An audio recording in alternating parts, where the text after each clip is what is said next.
இடமுறுக்கு அவல் பொரி அஞ்சரப்பெட்டு தட்டுப்புட்டுன்னு செய்ய ஆரம்பிங்க. ஆனா அதுக்குள்ளார அம்மா கைமணத்துல இருந்து இன்னொரு ரெசிபி நீங்க ஒண்ணு ஞாபகம் வச்சுக்கிறதுக்குள்ளாரே அடுத்தது வந்துட்டே இருக்கு. எஸ், அம்மா கைமணத்துல இருந்து இந்த அருமையான ரெசிபியை பார்த்து ரசிங்க.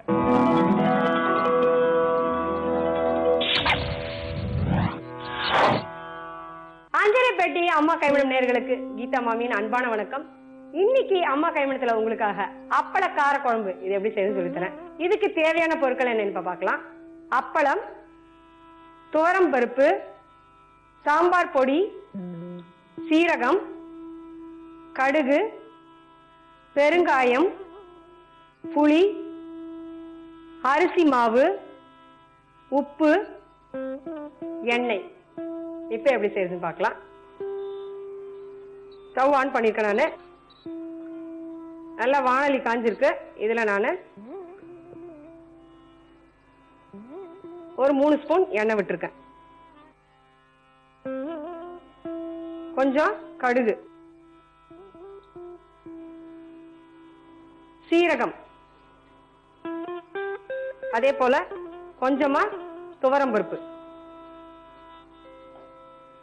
போட்டுட்டு இது நல்லா கொஞ்சம் இந்த கடுகு நல்லா திருமாறணும். நம்ம பாத்தீங்கன்னா யூஸ்வலா அப்பள கூட்டு செஞ்சிருக்கோம். இந்த மாதிரி அப்பள கார குழம்பு செஞ்சு பாருங்க, இன்னும் கொஞ்சம் கூடுதல் சுவை இருக்கும். இப்ப இந்த அப்பளத்தை அப்படியே பிச்சு இதுல நான் இப்ப போட போறேன். கடுகு நல்லா இப்ப திருமாறியாச்சு. இதுலயே நான் அப்பளம்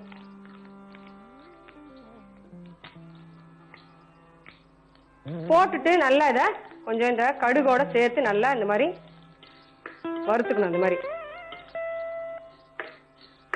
இப்ப பாத்தீங்கன்னா அந்த அப்பளம் கொஞ்சம் அப்படியே இந்த எண்ணெயில சூடுல கொஞ்சம் உங்களுக்கு பொரிஞ்சுக்கும். இப்ப இதுல புளியை நான் கரைச்சி வச்சிருக்கேன். அந்த புளி தண்ணியை நான் இப்ப இதுல விட போறேன்.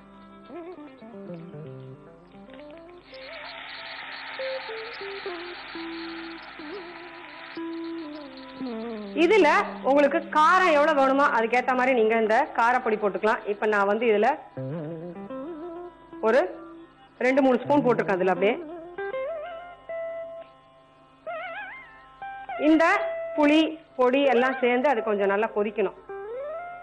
இப்ப இதுக்கு தேவையான அளவுக்கு உப்பு போட்டுட்டு இது நல்லா கொஞ்சம் கொதிக்கணும். வேணும்னா நீங்க திருப்பியும் இந்த புளியில கடைசியா திருப்பியும் தண்ணி விட்டு திருப்பியும் அதிலே விடலாம். அதாவது இந்த புளியோட மொத்த சக்கையும் நம்ம எடுத்து இதுல விட்டுணும். அப்படியே இப்ப பாருங்க, இந்த மாதிரி நல்லா இத புளிய நல்லா இந்த மாதிரி கரைச்சிக்கோங்க. கரைச்சிட்டு அந்த கரைச்ச இந்த ஜலத்தையும் அதிலே விட்டுடுங்க.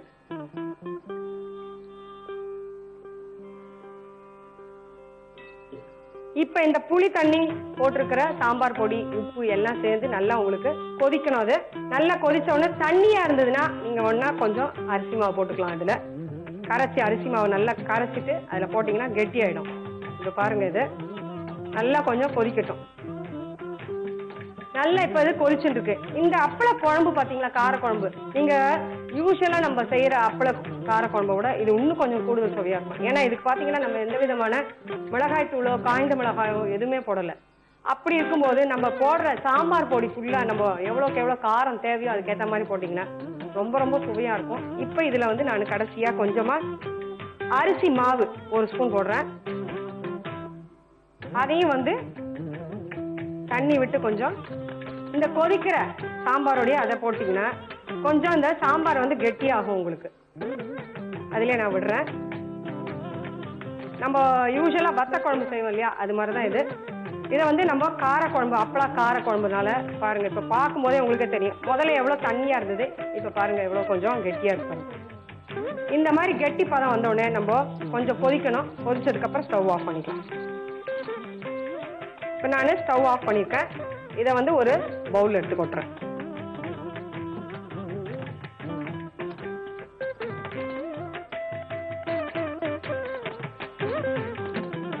இந்த அப்பள சாம்பார் இந்த கார குழம்பு பாத்தீங்கன்னா உங்களுக்கு சாதத்துக்கு நீங்க ரொம்ப ரொம்ப சுவையா இருக்கும். என்னன்னா அந்த அளவுக்கு இந்த கார குழம்பு ரொம்ப ரொம்ப சுவையாவும் இருக்கும். இது எப்படி செய்யறது நான் உங்களுக்காக திருப்பியும் சொல்றேன். வாணலியில கொஞ்சம் எண்ணெய் விட்டுக்கோங்க.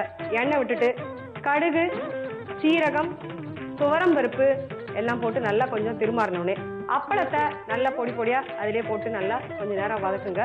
அதுல நம்ம கரைச்சி வச்சிருக்கிற புளி தண்ணி அதையும் போட்டு நல்லா கொதிக்கட்டும். அதுல தேவையான அளவுக்கு சாம்பார் பொடி போட்டுட்டு நல்லா கொதிக்கணும். நல்லா கொதிச்சதுக்கு அப்புறம் அதுக்கு தேவையான அளவுக்கு உப்பையும் போட்டுருங்க. நம்ம வந்து கடைசியா அரிசி மாவு 1 ஸ்பூன் போட்டுட்டு அதை தண்ணி கலந்து நல்லா அந்த சாம்பார்லயே விட்டீங்கன்னா சாம்பார் நல்லா கெட்டி பதம் வந்தோடனே அதை எடுத்து ஒரு பவுல்ல கொட்டி வச்சுட்டீங்கன்னா மணக்க உங்களுக்காக தயாராயிடுது அப்பள காரக்குழம்பு. கட்டாயம் நீங்களும் செஞ்சு பார்த்து எப்படி இருக்கு சொல்லுங்க. மீண்டும் நாளைக்கு அம்மா கைமணத்துல வேற ரெசிபியோட உங்களை சந்திக்கிறேன். அதுவரை உங்களிடமிருந்து விடைபெறுவது உங்கள் கீதா.